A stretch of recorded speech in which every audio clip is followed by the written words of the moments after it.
কাক সবার মাংস খাবে, কিন্তু কাকের মাংস কেউ খেতে পারবে না। ইন্ডিয়ান জুডিশিয়ারি কি সমালোচনার ঊর্ধ্বে? ডেমোক্রেসিতে তিনটে পিলার খুব important: legislature, executive, judiciary. Legislature এবং এক্সিকিউটিভকে নিয়ে সমালোচনা করে তুলোধনা করে দিচ্ছে লোকে, কিন্তু জুডিশিয়ারি নিয়ে কিচ্ছু বলা যাবে না।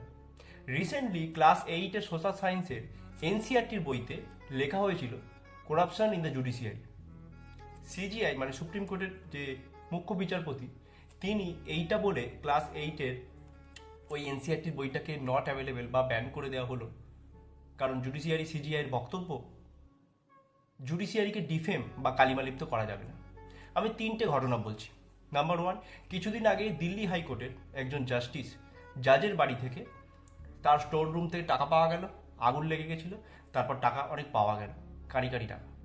নাম্বার 2, এক্স সিজিআই রিটায়ার হওয়ার 3 মাসের মধ্যে পার্লামেন্টের এমপি হয়ে গেল।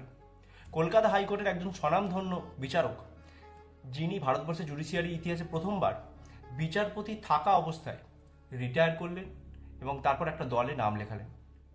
তিনটে ঘটনা ইন্ডিয়ান জুডিশিয়ারিকে কিন্তু প্রশ্নের মুখে বা সমালোচনার মুখে ফেলে দিচ্ছে, কিন্তু তাও আমরা ইন্ডিয়ান জুডিশিয়ারি নিয়ে প্রশ্ন করতে পারবো না। এ প্রসঙ্গে তোমাদের মতামত কমেন্টে অবশ্যই জানি।